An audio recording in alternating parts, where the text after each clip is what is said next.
Daí, povo, começar mais uma live. Vamos lá. Vou pegar aqui, eu comecei uns minutinhos antes para dar tempo de mandar esse link para todo mundo assistir. Mas um bom solstício a todos, né? Hoje nós temos um solstício, vou falar disso na live também. Hoje vamos falar de algumas curiosidades culturais e também vamos falar de, enfim, assuntos diversos aí, né? Algumas maldições, algumas coisas mais macabras, né? Não deem bola para os cantoria e das crianças no fundo aí. A gente está recém começando a live, então já vamos começar já passando o link para o pessoal assistir, né? E tudo mais. Vamos ver aqui como é que a gente vai fazer para mandar esse link para o pessoal, né? Inicialmente, vamos começar aqui. Bom, quem for chegando vai se identificando aí, né, pessoal, para nós poder também citar aqui, né? Também citar. Deixa eu compartilhar essa live aqui. Vamos compartilhá-la. Vamos compartilhando, né? Vamos lá. Vamos compartilhando. E, enfim, por enquanto ninguém assistindo a princípio, né? Agora tem o Wagner ali, que eu vi que entrou, né? Um grande abraço, Wagner. Vamos ver aqui também. Vamos ver quem mais. Vamos ver se tem mais alguém entrando aí. Vamos ver, a gente vai compartilhando aí. Esperar o pessoal chegar, a gente vai falar de algumas curiosidades bem legais aí, tá, pessoal? Diversas, tá? Não vai ser uma ou outra, vão ser curiosidades diversas. Eu vou esperar só o pessoal se aproximar um pouquinho mais, se avolumar um pouco mais, né, para nós começar a nossa live. Bom, já tem 3 assistindo aí, tudo bem com vocês, pessoal? Começando mais uma live aí, mandar um abraço para Márcia, senhor Rodrigues também, que já está nos acompanhando, o Wagner Trevisan, né, que eu já tinha citado, tem mais alguém assistindo aí que eu não vi quem é. Entrou Antônio Zulian agora, João Luiz de Oliveira, também estão nos acompanhando. E o pessoal vai se aglomerando, já estamos em 5. Bom, vamos começar a falar então sobre curiosidades culturais diversas aqui nesse espaço, né? A gente vai debater, também vou falar um pouquinho dos meus projetos como escritor aí para os próximos meses já. Também já introduzindo aí também. Como é que tá a qualidade do áudio? Tudo ok? Tudo bacana? Vamos começar então. Tia Vera Nochang, muito bom tê-la acompanhando a nossa live também, né? Vera que foi um importante personagem da minha vida aí em Cruz Alta. Muito treinei na academia da Vera lá em Cruz Alta, academia de taekwondo, né? Depois acabou se tornando uma academia Sanko e a gente fez a nossa carreira de arte marcial com uma importante e imprescindível colaboração da tia Vera, né? Inclusive estou com um moletom hoje de Cruz Alta, né? A Associação Cruz Alta Futsal, minha terra natal, Cruz Alta. Bom, Pedro Maza, grande abraço, meu irmão. Vamos começar então. A gente está vivendo, né, essa situação da pandemia, né? E essa pandemia, ela tá trazendo bastante dúvidas aí pro pessoal, se isso realmente é uma guerra biológica ou não. Bom, pessoal, vocês vão me dar licença, eu vou continuar fazendo a live, mas eu vou precisar baixar o volume da televisão aqui, porque tá complicado eu me concentrar com o volume muito alto. Pronto, desliguei. E vamos continuar com a live, então. E vamos lá, então. Agora sim fica mais fácil. Perdão pela breve interrupção, mas era eu que podia fazer isso. Vem cá, Nicolas, dá oi pro pessoal. Ó, cá. Dá oi lá. Pronto. Delezinho também. E vamos começar então. A gente está falando da pandemia, né, anteriormente. A pandemia, ela traz várias reflexões e lendas sobre guerras biológicas, né, sobre a China, né. E se nós for analisar, e eu estava pesquisando durante essa semana, Hoje nós temos essa situação de pandemia, né? Anteriormente nós tínhamos uma ameaça de terceira guerra mundial, o Trump brigando lá com os sultões, né, e tudo mais. E vocês de paz que a gente teve no planeta inteiro, algum momento do planeta inteiro em que houve períodos de paz, um período de paz absoluta, isso não acontece desde a Idade Média, pessoal. Então, assim, ó, o que acontece? Em toda a história humana, e eu falo da humanidade, em toda a história da humanidade, desde que nós, seres humanos, passamos a habitar a Terra, nós tivemos apenas 230 anos de paz. A história humana só teve 230 anos de paz. Uma situação bem complicada, né? É difícil até da gente explicar por que a gente tem esse instinto tão belicoso, tão hostil com o semelhante, né? E eu falava da China anteriormente, né? A gente falava da China, e um detalhe curioso sobre a China é que das 10 guerras mais sangrentas que a gente teve na história humana, das mais gente na história humana, sete foram na China, 70%. Então, é um dado bem preocupante, né? E a gente vê agora, o pessoal fala da China, né? Por, o Eduardo Bolsonaro foi muito criticado por dizer que esse era um vírus chinês. E embora eu tenha minhas reservas com os Bolsonaros, eu acho que eles às vezes dão aquelas escorregadas, ele foi 100% certo. É um problema sanitário chinês, né? Em que eles simplesmente foram irresponsáveis, como sempre foram, e uma hora ia estourar, né? Aquele filme da... Tem um filme, agora não me... Contágio é o nome do filme. Esse filme Contágio, inclusive, ele fala sobre isso, né? Que começou lá, exatamente. O filme é a história do... Se vocês assistirem esse filme, é a história do Covid-19. Começou lá, na China, por causa de uma rateada sanitária, e o mundo inteiro... Não adianta a gente querer achar culpados agora. Nós temos que buscar soluções. A gente vê que hoje muitas pessoas estão buscando trabalho, estão buscando alternativas, está todo mundo desesperado, todo mundo assustado com os efeitos desse vírus, né? Mas, enfim, a grande curiosidade, a primeira, né, é que 70% das 10 guerras mais sangrentas da história humana foram na China. É impressionante. E em toda a história humana, nós tivemos apenas 230 anos de paz, somando todos os períodos desde que o homem passou a habitar o planeta Terra. Então, realmente é um dado que entristece a gente, né? Porque é, é bem é bem incomum, né? É bem incomum. Marcelo, também dá um alô pro Marcelo, pro João Paulo Pompermayer, que também estava nos acompanhando aí, né? E a gente vai seguindo aí com a nossa live aqui. Eu vou compartilhar o link com alguns amigos aqui também para a gente fazer uma live bem bacana e bem especial. Ainda tem mais, né? Mais alguns dados legais, interessantes, curiosos, pitorescos, vocês podem ir interagindo também aí, tá? Mas um dado, quem é que assistiu ou leu, né? 50 tons de cinza, né?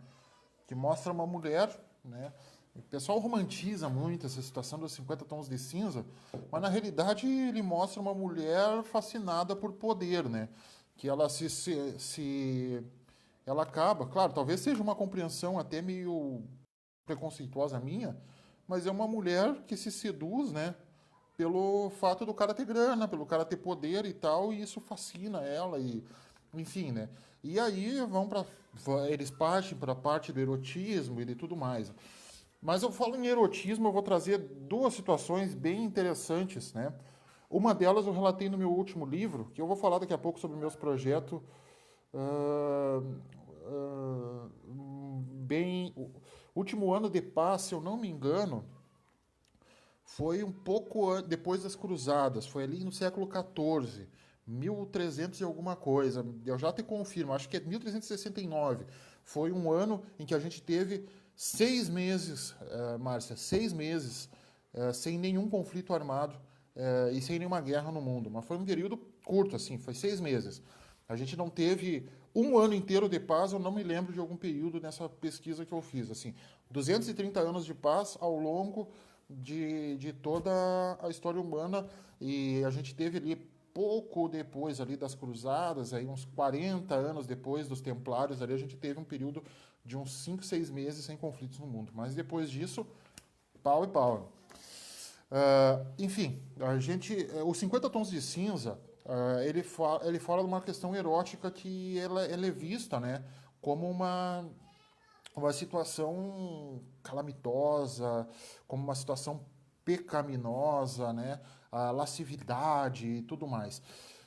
O que eu achei curioso é que ah, o livro mais vendido e mais popular do século XIV, do século XV, perdão, do século XV, pouquinho antes do século do descobrimento da América, né? O século em que o Colombo veio para cá, depois teve as explorações também do Marco Polo, enfim, tudo mais.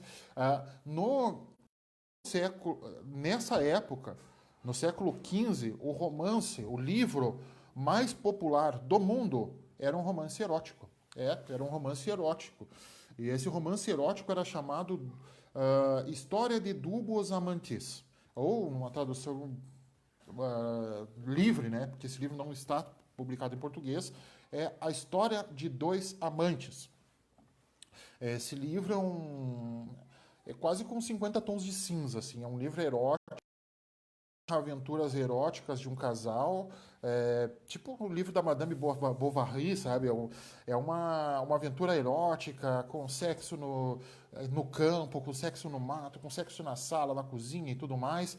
Então, deixa eu só tirar esse link do Messenger que apareceu na minha tela aqui. Beleza. Assim, esse 50 Tons de Cinza Medieval, a história de dois amantes, ele foi escrita por um cidadão chamado Enéas. Eu até anotei o sobrenome do cara porque é um sobrenome difícil de dizer, né? O nome do cara é Enéas Silvio Piccolomini. Piccolomini, isso aí. Enéas Silvio de Piccolomini foi o cara que escreveu esse livro.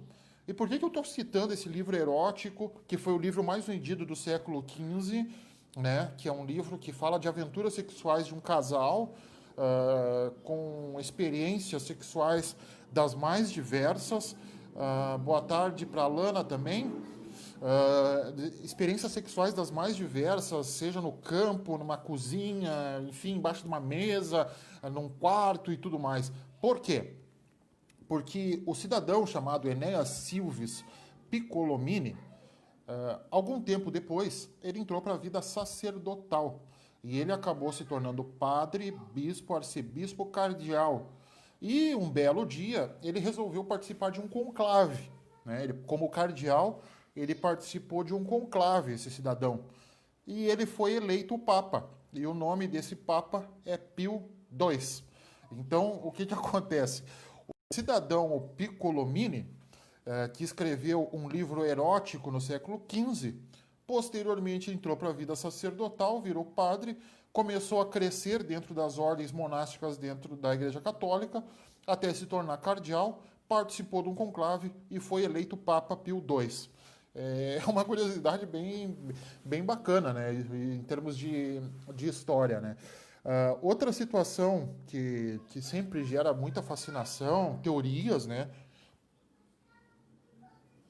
teorias dos deuses astronautas, teorias, referências bíblicas e tudo mais. E o que a gente pode dizer acerca disso?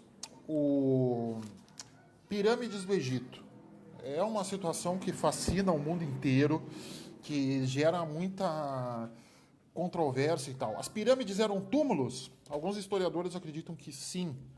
Só que a gente tem que ver o seguinte: a nobreza egípcia, lá da época das dinastias, eles eram enterrados num lugar chamado Vale dos Reis, não em pirâmides, né? Alguns faraós foram enterrados em pirâmides, assim como ali dos séculos XVI, XVII, XVIII, no jardim da sua casa eles tinham um mini cemitério familiar, né? Então, eles eram enterrados junto com suas riquezas dentro de, teoricamente, né, dentro de uma pesquisa mais abrangente, não faz sentido ela ter toda aquela estrutura para ser simplesmente um túmulo, né? Não se sabe ainda o que eram as pirâmides, em absoluto. Talvez fossem templos iniciáticos, talvez fossem, como dizem os caras dos antigos astronautas, né? Socolos, aquele cara do cabelão, talvez fosse algum ponto alienígena, alguma base alienígena e tudo mais, né? Mas a gente não vai viajar tanto. Mas eu vou dar alguns dados só da pirâmide de Quéops, tá? A pirâmide de Quéops é aquela mais famosa. Existem 3 tipos de padrão de pirâmide egípcia.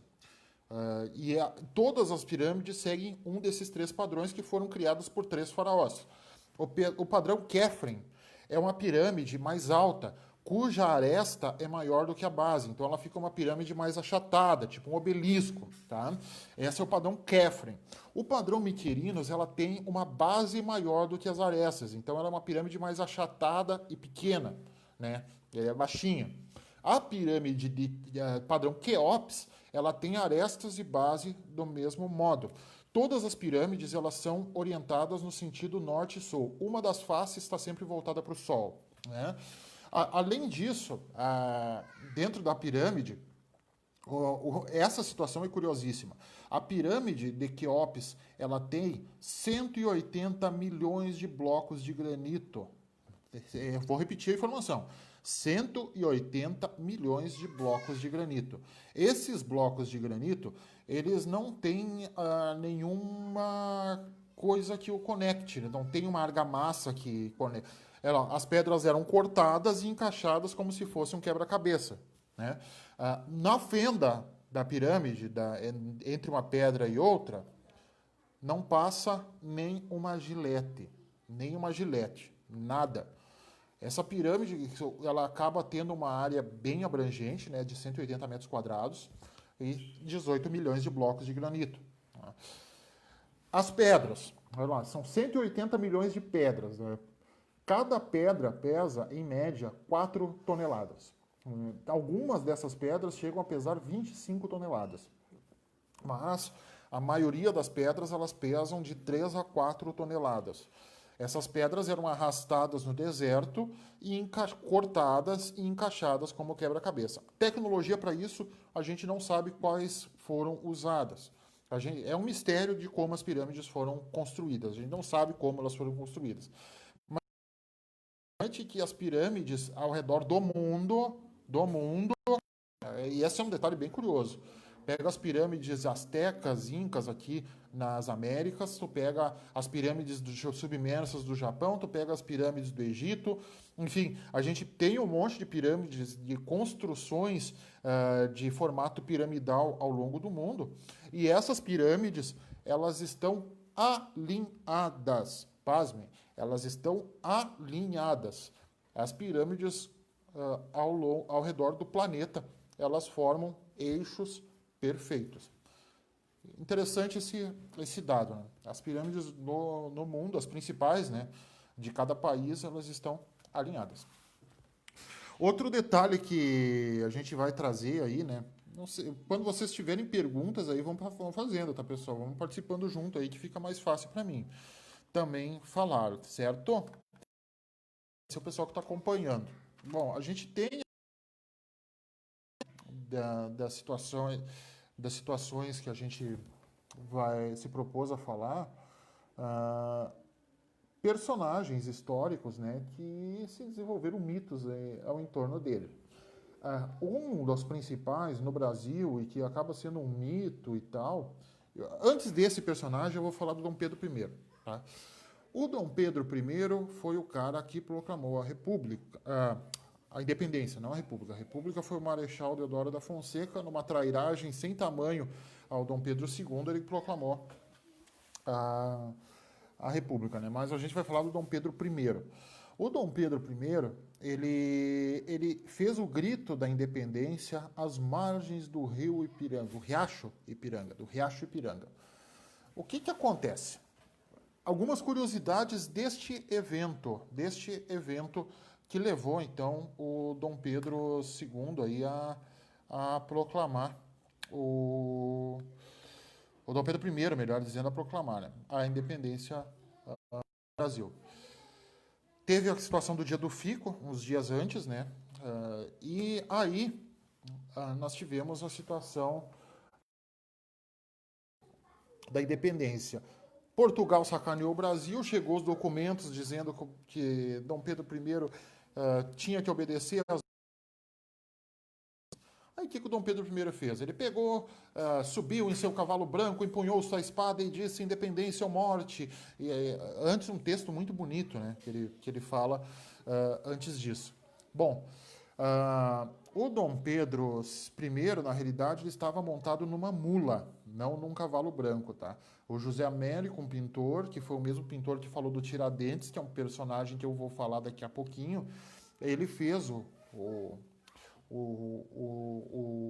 quadro, né, do Dom Pedro I, às margens do Rio Ipiranga, num cavalo branco, que é uma cópia de um quadro que tem lá na França, inclusive, né, ligado diretamente à Revolução Francesa, à queda da Bastilha.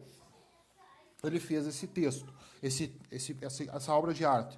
Aí, o Dom Pedro I, além de estar sobre uma mula, né, naquele dia, ele estava com uma tremenda dor de barriga.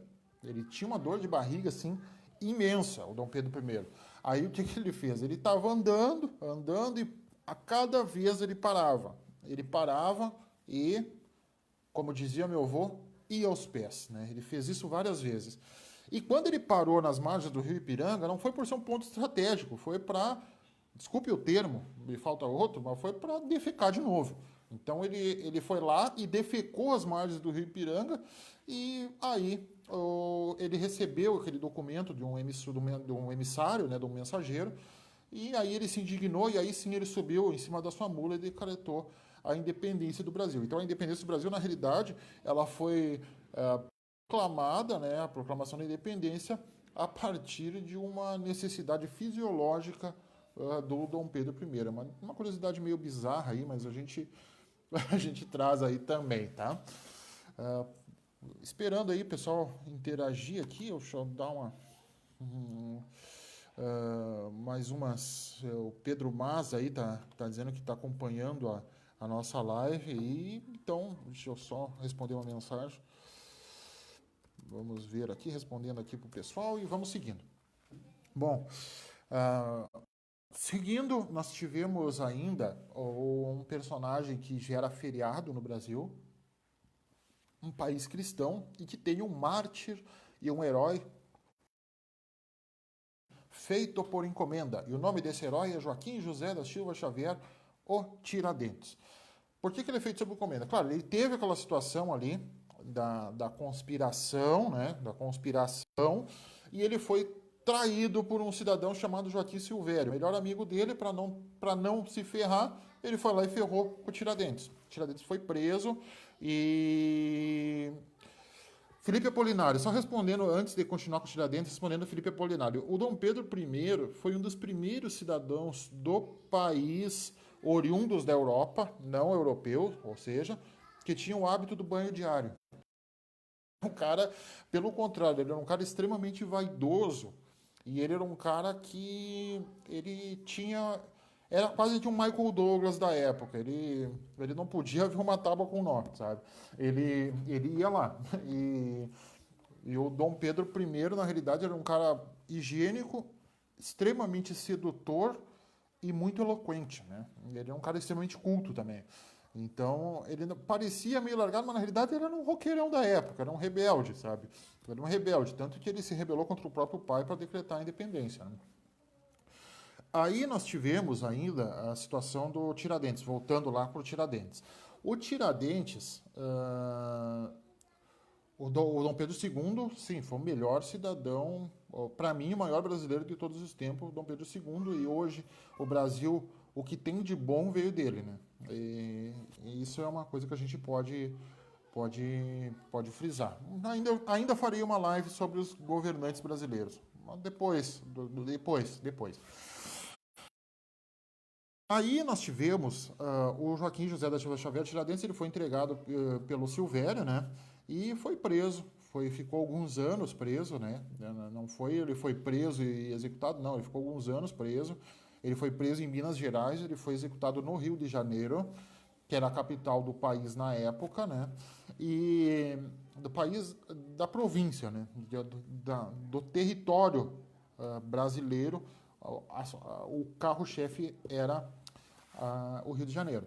Ele foi lá e ele foi executado. Só que quando ele foi executado, a gente tem aquela imagem de um Tiradentes com uma figura quase que messiânica, né? Assim como a gente tem a imagem do Dom Pedro II como quase um papai do céu, né? Aquele cara barbudo que está sentado em cima de uma nuvem, distribuindo graças e cobrando promessas e tudo mais, a gente tinha a situação do Tiradentes, né? O Tiradentes, na realidade, ele foi um mártir criado sob medida. Por quê? Porque ele foi traído pelos amigos, defendendo, teoricamente, uma situação de liberdade, né? E aí ele foi executado por traição, certo? Ele foi executado, ele foi enforcado. Só que quando o Tiradentes morreu, o Tiradentes tem três fatores do Tiradentes que eu acho interessante ressaltar. O Tiradentes não era dentista, ele não tinha formação odontológica, ele era um alferes, certo? O alferes removia aquele dente no modo raiz, assim. Ele tinha tipo um técnico em odontologia, um dentista. O segundo ponto, o Dom Pedro, aliás, o Tiradentes, ele era militar. Por ser militar, ele não poderia ter aquele visual que a gente conhece dele, né? Que é quase um Jacques de Molay, é quase um Jesus Cristo, né? Aquela barba comprida, cabelo comprido. Não, o Tiradentes não tinha aquilo. Mas a imagem criada pelo Américo, né, pelo pintor, também que foi o Tiradentes executado, que tem aquele quadro famoso em que aparece pedaços do corpo do Tiradentes, quase que um William Wallace brasileiro, né? E esse quadro, ele retrata Tiradentes cabeludo e barbudo, certo? Só que o Tiradentes, quando ele morreu, ele estava com o cabelo raspado, né, e provavelmente com a barba raspada ou rala, porque era esse o tratamento dado aos prisioneiros que seriam executados posteriormente.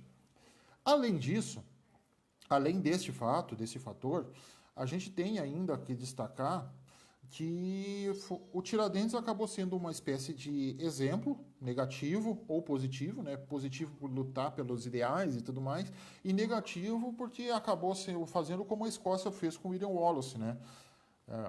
Picota o homem, mostra, distribui as partes do corpo do cara, e foi mais ou menos o que aconteceu com o Tiradentes, distribui as partes do corpo do cara por lugar e fica lá o alerta, ó, se você se rebelar, olha o que acontece com você. Então, este é uma curiosidade interessante. O pessoal fala, tanto do Dom Pedro I quanto do Tiradentes, que eles foram alavancados ao poder numa conspiração maçônica, né? O Dom Pedro I era, sim, maçom, foi inclusive grão-mestre do Grande Oriente brasileiro, né, na época, que hoje se chama Grande Oriente do Brasil GOB, e fechou, inclusive, as atividades maçônicas pouco depois. Mas os grandes influenciadores dele para a independência não foram nem os maçons e nem o ideal dele. O cara que articulou tudo aquilo ali chama-se José Bonifácio de Andrade e Silva. E ele era muito, muito, muito amigo da dona Leopoldina. E a dona Leopoldina, inclusive, a história dela, que ela chegou no Brasil com um monte de livros, né? E todo mundo começou, pô, uma mulher lendo, que absurdo, né? Enfim, machismo a gente tem até hoje. Imagina se lá no século XIX ele não iria ter, né? Mas ela articulou juntamente com o José Bonifácio e os dois tramaram praticamente todas as ações que levaram à independência. Claro que houve a importante participação de maçons, né, e também de militares nesse ato aí que resultou na independência do Brasil. Mas eu diria hoje que os grandes mentores disso foi a Imperatriz e também o José Bonifácio de Andrade e Silva. O José Bonifácio, inclusive, quando aconteceu a queda da Bastilha, ele morava na França. Era um cidadão extremamente culto e que conhecia os meandros da política. E é, é, o José Bonifácio ele pertencia a uma ordem dentro da Igreja Católica também, mas ele também era maçom, né? Ele era grão-mestre do Grande Oriente Brasileiro, né? Posteriormente, o José Bonifácio ele acabou sendo exilado pelo Dom Pedro I, né? Depois da independência, quando Dom Pedro I resolveu fechar a maçonaria no Brasil, ele exilou o José Bonifácio de Andrade e Silva. Quando o irmão do Dom Pedro I resolveu tomar o poder lá em Portugal, usurpando o lugar que seria da filha do imperador, o que ele fez? Ele foi até Portugal para fazer uma luta armada contra o próprio irmão e deixou aqui no Brasil Dom Pedro II, o filho dele. E quem ele chama para ser o tutor do Dom Pedro II? Aquele grande amigo que ele havia exilado, chamado José Bonifácio de Andrade e Silva, que foi o cara responsável por toda aquela formação cultural, acadêmica e política do Dom Pedro II, que é exemplo até os dias de hoje, considerado por muitos, inclusive por mim, o maior governante que esse país já teve, né? E ele teve uma influência clara do José Bonifácio na sua criação. Se nós trazermos para uma situação cult de hoje, seria o equivalente ao Alfred do Batman. Esse seria o Bonifácio com relação ao Dom Pedro II. Bom, seguindo algumas situações que eu acho interessantes, né? A seleção argentina de futebol. Diz a lenda que a seleção argentina de futebol ela está envolta em uma maldição e por isso que ela não ganha nada, né? A última grande conquista da seleção argentina com o time principal foi a Copa América de 1993. Antes disso, eles ganharam 2 medalhas de ouro em Olimpíadas, que foi em Atenas, na Grécia, e também eles ganharam na China, em Pequim, né? Foram 2 medalhas de ouro seguidas, que isso, né? Ou se não, foi em Pequim e Londres. Agora, realmente, eu não vou me lembrar. Pequim e Londres, isso aí. A Argentina ganhou 2 medalhas de ouro nas Olimpíadas. Mas antes dessas medalhas de ouro da Argentina nas Olimpíadas, a gente teve... um menino cantando aí no fundo. Mas vamos lá. A gente teve a Argentina sendo campeã mundial em 1986, com aquele show do Diego Maradona, que foi o melhor jogador que eu vi em ação em termos de futebol, né? O Maradona incomparável, inigualável, né? E o Maradona foi o cara naquela Copa de 86, tudo beleza, né? Em 90 a Argentina meio que se arrastou até a final e acabou perdendo, né? Carbone, um grande abraço, meu irmão. Aí o que acontece? A Argentina em 90 com um gol do Mandrake, mas perdeu merecidamente para a Alemanha. Em 94, a Argentina começou muito bem os 2 primeiros jogos e tudo indicaria que a Argentina caminhava ao tri. E ela acabou perdendo de novo. Ela perdeu e Maradona foi suspenso daquela Copa por doping.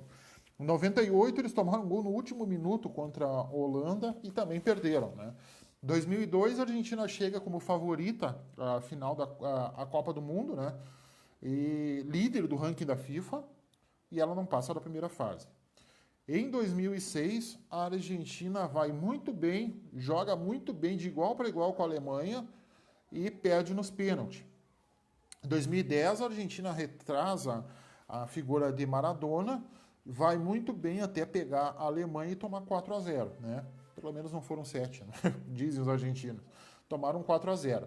2014, no Brasil, a Argentina chega até a final jogando muito bem, e inclusive jogou melhor que a Alemanha a final, mas tomou um gol na prorrogação e perdeu. Em 2018, a Argentina foi um fiasco na primeira fase, passou no Messi e acabou tomando um chocolate da França nas oitavas de final e não foi. Aí a gente pensa assim, pá, a Argentina tem muito azar, né? Aí existe uma lenda urbana de uma maldição que a Argentina tem, porque um técnico chamado Carlos Bilardo, que era o técnico da seleção argentina na Copa de 86, ele teria ido, né, a um santuário no México e feito uma promessa a uma santa.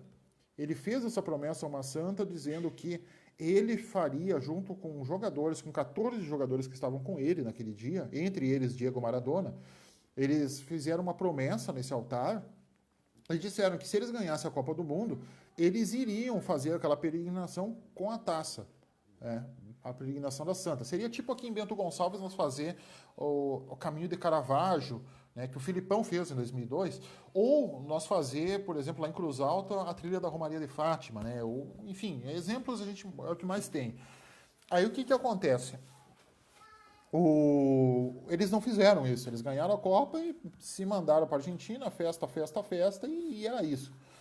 Maradona depois sofreu uma lesão séria e ficou meio manco ali até a Copa de 90, onde ele começou a jogar bem de novo.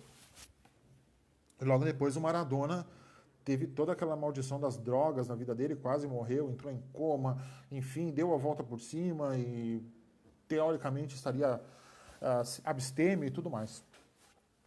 Mas o que acontece? A Argentina, desde então, ela começou a tropeçar muito, né? Muito, muito mesmo, né? Perdeu a final da Copa, né? Na Copa de 90, quando eles estavam defendendo o título, eles perderam para o Camarões com um gol esquisitíssimo. E não vou mencionar 94 e tudo mais. Só que depois da Copa de 90, a Argentina chegou a ficar 3 anos sem perder um jogo, né? Eles ficaram 91, 92 e boa parte de 1993 sem perder um jogo. Eles foram perder os jogos nas eliminatórias da Copa de 94. E foram 2 jogos que a Argentina perdeu naquelas eliminatórias da Copa 94, que foram os 2 para a Colômbia. Eles perderam de 2-1 para a Colômbia em Medellín e perderam de 5-0 para a Colômbia em Buenos Aires, lá no estádio do River Plate. E a Argentina, enfim, depois daquilo ali, ela teve um ciclo bem desgraçado, né? Ela não consegue dar a volta por cima. Claro que a gente vê, assim, jogadores como Riquelme, como Messi, como o Ariel Ortega, como o Aimar, como o D'Alessandro, craques da seleção argentina que nunca ganharam nada pela sua seleção, nem Copa América. Porque bate na trave sempre. 2 derrotas nos pênaltis para o Chile. Quando eles tinham tudo para ganhar, perderam 2 vezes para o Chile nos pênaltis. Aí surge essa lenda urbana. A Argentina não cumpriu aquela promessa na Copa de 86 e a Santa puniu a Argentina para não ganhar nada. Claro que isso é uma lenda, né? Mas, enfim, para quem acredita, fica aí esse fato curioso. E vamos encaminhando aqui, antes de falar dos meus projetos literários, eu vou falar sobre um fato que eu sempre cito no meu Facebook, de vez em quando eu boto no meu Facebook, que foi um fato pitoresco. Quem gosta de xingar, preste atenção nessa história que eu vou contar agora, porque ela é fantástica. É a carta mais grosseira da história. Ela aconteceu em 1675, esse fato. 1675. Os cossacos, de uma região pertencente à Ucrânia, eles estavam combatendo um sultão chamado Mohammed. Esse sultão Mohammed, ele conseguiu cercar os cossacos e ele tinha uma vitória eminente contra os cossacos. Só que para ele, como sultão, ele não bastava ele simplesmente vencer, né? Aqueles cossacos eram caras que tinham uma veia cristã também, né? Para ele não os cossacos, para ele tinha que, além de vencer os cossacos, ele tinha que humilhar os cossacos. E aí ele manda uma carta para os cossacos. A carta é comprida e eu não sei ela de cor. Então eu vou ler a carta que o sultão manda aos cossacos e depois nós vamos ler a carta que é considerada a mais grosseira de todos os tempos, que foi a resposta dos cossacos ao sultão Mohammed. Isso aconteceu em 1675. Tá? O cossaco manda para eles a seguinte carta, né? O cossaco diz assim, peraí, deixa eu ver aqui, vamos ver, onde é que está a carta? Aqui. O cossaco diz assim, ele se enaltecendo, claro, né? Como sempre. O sultão, filho de Maomé, irmão do sol e da lua, neto e vice-rei de Deus, governante dos reinos da Macedônia, Babilônia e Jerusalém, Alto e Baixo Egito, imperador dos imperadores, soberano dos soberanos, cavaleiro extraordinário, nunca derrotado, guardião incansável da delegado escolhido por Deus em pessoa, a esperança e conforto dos muçulmanos, cofundador e grande defensor dos cristãos, eu ordeno a vocês, cossacos apuragianos, que se submetam a mim voluntariamente e sem qualquer resistência, e que desistam de me perturbar com seus ataques. Isso o cossaco mandou para eles, né, o Mehmed IV, ele mandou para eles, para os cossacos, essa situação. Aí vem dos cossacos, através de um emissário, a carta mais grosseira da história, né? Nem preciso dizer que essa carta resultou num banho de sangue, mas para quem gosta de xingar com educação e com erudição, isso aqui é uma pérola. E eu vou disponibilizar essa carta mais grosseira da história depois na minha página, tá? Os cossacos zaborogianos ao sultão turco. Ó sultão, olha a resposta educada deles. Ó sultão demônio turco, maldito amigo e parente do diabo, secretário do próprio Lúcifer. Que diabos de cavaleiro é você que não pode matar um porco-espinho com seu traseiro pelado? O diabo excreta e seu exército come. Não ireis, filho de uma cadela, fazer súditos os filhos dos cristãos. Nós não temos medo do seu exército, e por terra e mar iremos combater a ti, e que se dane a sua mãe.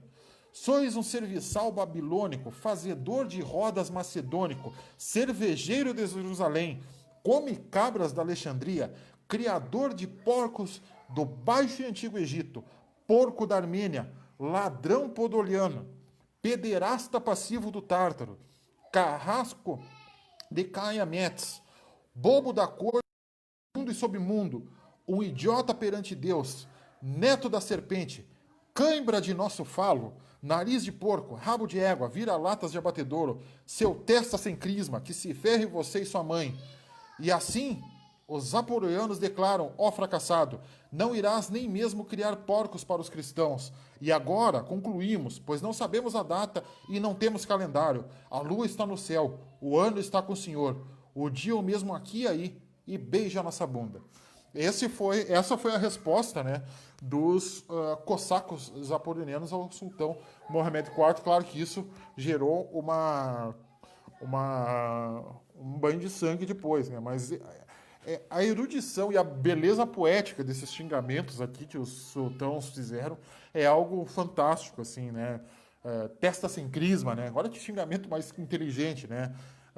Pederasta passivo do Tártaro, cãibra de nosso falo. Meu Deus do céu, os caras são realmente fantásticos para xingar, né? Então, este aí foi a carta considerada a mais grosseira da história. Depois eu até ponho ela na íntegra ali nos comentários, né?